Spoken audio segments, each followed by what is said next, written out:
everybody, welcome back to Consider This. I am Jenny Meyer. Thank you again for tuning in. I appreciate it. I appreciate your time in watching these videos. Today I wanted to talk a little bit about the topic of struggle and struggling well, which is something that I've only recently, well, not real recently, but it first came to me several years ago. So I'm a parent, obviously I have 2 children and 2 stepchildren. You love your children more than your own life, and as a parent, when I had children, my motivating goal when they were young and I was a new mother was to help them as much as possible, to keep them from pain. That's actually what I wanted to do. I was struggling on my own so much with how hard life was that I didn't want my children's lives to be hard. And so I really worked hard to try to keep them from hurting. Really tried to keep them from hurting. I remember reading once, when my daughter was very young. My daughter is 15 now, so it was a long time ago, several years ago. I remember reading in a book, and I wish I could remember the name of the book right now, but it did have to do with Buddhist thought. And the author said, what would happen if, when our children cried, instead of rushing to stop them from crying, we just sat with them until the crying stopped? And the idea behind it was letting your child figure out how to self-soothe. And you were present with them and you were there with them, but you didn't try to make the pain go away. That was a very profound idea for me when I read it, and it resonated with me, but I didn't know what to do with it. I was too unskilled in my own thoughts and in my own processes to know what to do with that statement.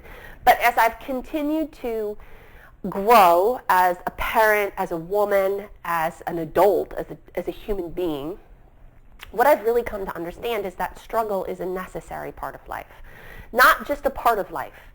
I put the word necessary in there. Struggle is a necessary part of life. I'm reminded of a rabbi whose name escapes me now, but I will put it in the description, who talks about how lobsters grow.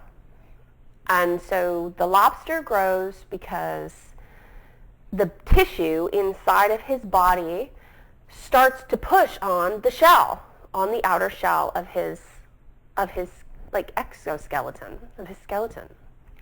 And it's uncomfortable. It hurts. It's painful. It's not fun. It doesn't feel good. So the lobster finds a big rock or a crevice or something like that, goes into it, sheds his skin, sheds his exoskeleton, mispronouncing that, I don't know why, sheds his shell, and sits under this rock until a new shell is made, until he's covered again in that hard shell, and then he goes back out.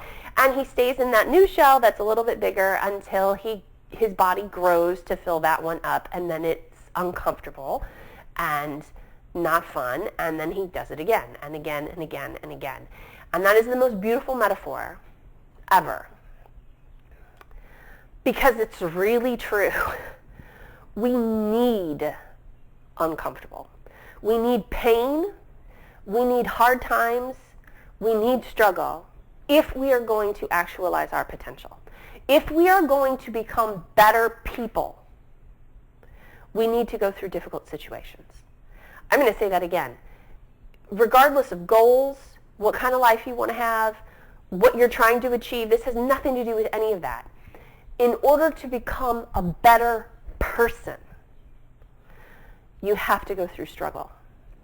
You need to walk through the fire. And life is going to give you fire. Even in a very cush, first world place, I'm tremendously blessed in my life and always have been. All of my needs have always been taken care of. I've always had love.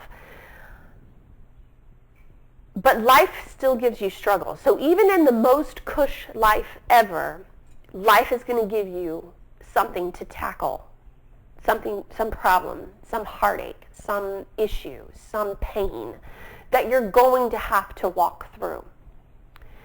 And most people, myself included, for a very long time, although I do it much less now, most people do everything they can to avoid walking through the fire, walking through the pain.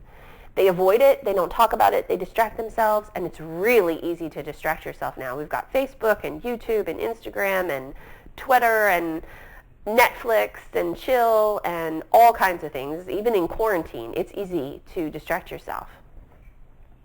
So you distract yourself from this pain because it hurts. And who wants to hurt? It's like purposefully putting your hand in on a burner, on a hot burner on your stove.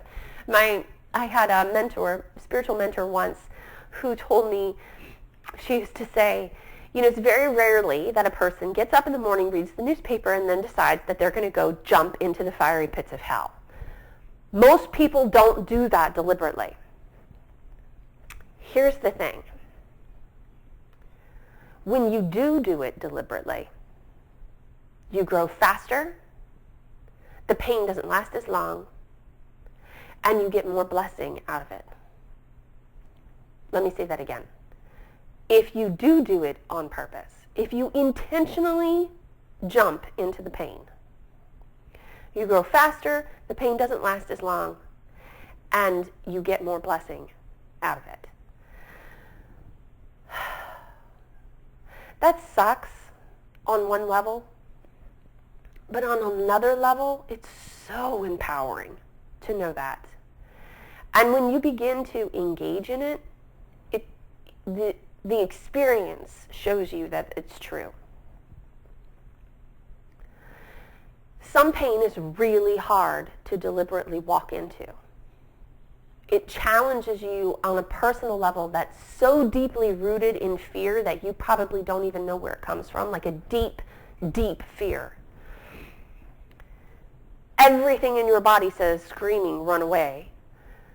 But when you purposefully say, no, I'm going to do this, and you lean into it, you feel a huge sense of control and power and determination is the emotion that I feel. Determination. Now, what does this mean? This does not mean that you go create problems in your life. Please, God, don't do that. That's not what this means. Life will smack you upside the head with a 2x4. You do not need to do it yourself. It will happen all on its own. What it does mean is when you are walking down the path and you step in it, you don't look for a way around it. You just barrel through. There are many, many ways to do this, depending on your personality, your level of risk, your comfort with emotional intensity, because it's intense and it's emotional, and dealing with that is mentally and physically exhausting. But there are ways to do it and still love yourself through the process, still love the people around you in the process. This does not give you free rein to be an ass or a bitch. No, no, no, no. This is just honoring the lesson in whatever it is that's coming up for you. Now, what happens when you do this is a profound shift in how you start to think about pain. I had a conversation with a girlfriend of mine several months ago now. It's been a long time. And I told her, I said, I've really honestly decided that when it hurts, I need to do it more. Not because I enjoy it. It's not like a pleasure thing at all. It's just that I know that when it hurts, I'm getting closer to getting out on the other side. And I really just want to get out on the other side. And once you start to do this enough, once you start fortifying yourself with the courage and the intensity and the determination to face it and to walk through the fire, once you've done it a few times, slowly your association to pain and fear starts to shift. And you begin to go, and I know this is going to sound ridiculous. I remember the first time somebody said it to me, and I was like, you must be out of your mind. That's crazy. But it's true. Once you start doing it, it's not that you look forward to it or you like it, but there's a certain amount of acceptance and almost, I don't want to say eager, but anticipation of what's on the other side. Because you begin to trust as you do it. And I'm still, it's the process for me too. So maybe I will eventually get to the place where there is a sense of eagerness, because I definitely feel different about it now than I did 6 years ago. You really do start to not feel defeated as much. Defeated was a word that I would have described myself with a lot many years ago. I always just felt so defeated. It was like, why does this keep happening? Why does it never just stay good? And I was so pissed at the universe that shit just kept happening. And it's just going to come around again. And I got cynical, and I got bitter, and I got resentful. And it was like, fuck, excuse me, but damn it. Again? More? When is it going to stop? It doesn't. It doesn't stop.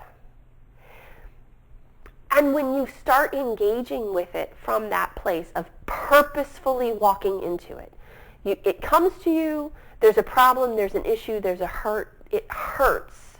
And maybe you feel it in your chest, maybe you feel it in your stomach, maybe you feel it in your throat, maybe you feel it in your heart, maybe your head feels like it's going to explode. But there's a physical and emotional pain. And instead of diluting it, instead of trying to find a way to circumvent it, instead of looking for another way, a route around, you go, this hurts. That means there's something for me to learn here. That means there's a lesson. This is an opportunity for growth to make me a better person. If it happens in the process of achieving a goal, this is part of what I need to do to be able to achieve whatever it is that I'm trying to achieve. It's not a defeat. It's not a defeat. And as you slowly start doing that and engaging with it on purpose and putting yourself in the framework where you say to yourself, I'm going to do it because it hurts. Because it hurts, I'm going to do this. Slowly your feeling about the pain starts to change, and you don't feel so haunted by it. You don't feel so owned by it. You feel like you're participating with it instead of being dominated by it. You feel a sense of control. It lessens the intensity of it. Not because it doesn't hurt, but because you know there's purpose behind it. You've given it meaning. You've decided that it matters for a specific reason that's positive for you. And you've made the choice, the decision that that's how you're going to engage with it. And when you do that, things really do start to change in terms of how you think about things. And when you start thinking about things differently, you start feeling differently about things. And please hear me. You're not going to do this and not feel pain. The whole point is to not feel pain. It's choosing your pain. It's taking control of your pain. It's making your pain work for you, because it doesn't stop. It's not going to stop. And it's not supposed to stop. When I think about my journey as a mom, I'm saddened by the fact that I didn't teach my children that well, or as well as I could have. I was listening to a gentleman talk on impact theory a couple of weeks ago. I'll leave the video link in the description. Anthony Trucker, I believe. And he had a hard life. He had a hard life growing up. And he said in this video, and it was so profound and it resonated with me deeply, and I've been thinking about it for a while since I heard it. when he had children, he said, I don't want to, I realized that my struggle has made me a better person, made me a better human being. I don't want to save my children from their struggle. I want to teach them how to struggle well. I'm paraphrasing that, but he did say the word struggle well. That's so profound. How can we struggle well? I want to struggle well. I want to help my friends struggle well, my partner struggle well, my children struggle well, my 2 teenage girls, my 2 boys. How can I teach them to struggle well? And it's different for each of them, for my friends, for my partner, for myself, for my kids. I want to help my clients struggle well. How can I help you struggle well? This isn't about getting rid of pain. Part of it is learning that the pain is your ally. That fear is an ally. That it's a helper in getting you to the next level, in getting you to the next thing. And this doesn't have to be about achievement. This doesn't have to be about a goal. This is just about being a better human being. This is just about not feeling like life owns you, but recognizing that you are happening to life, not the other way around. It's happening for you, not to you. And that one little word makes such a huge, profound difference. So I want to help people learn to struggle well. I want to help people learn to struggle well. I think that's a powerful thing. Anyway, that's my spiel for today. Thank you so much for tuning in. Let me know what you think. Do you struggle well? Do you want to struggle well? Do you think what I just said is complete bullshit? Because I get it. I remember the first time I said it, I'm like, or heard it, I was like, you crazy. No. But I've spent a very large portion of my life trying to run away from pain, and I have figured out in the last several years that you can't outrun it. All you can do is choose to walk through the when it starts to hurt, I feel like I need to do it again. I need to do it more. I need to push through it farther. It's a truly empowering place to be. You feel I feel a little bit like a warrior. Like, come on, I can take this. Like, what do you got? So let me know what you think. Please comment, subscribe, like, share. Again, you can find me on Facebook and Instagram. Check out my website, considerjennifer.com. Sign up for an appointment and do discovery sessions, free session to kind of explore some things and what you're looking at if you need some help or you're looking for a coach to help you get to where you want to go. Just adjusting mindset, man, just making it real for you, just creating the empowered life that you want to create. So thank you so much. Have a great day, and don't remember, every day, be on purpose. Bye.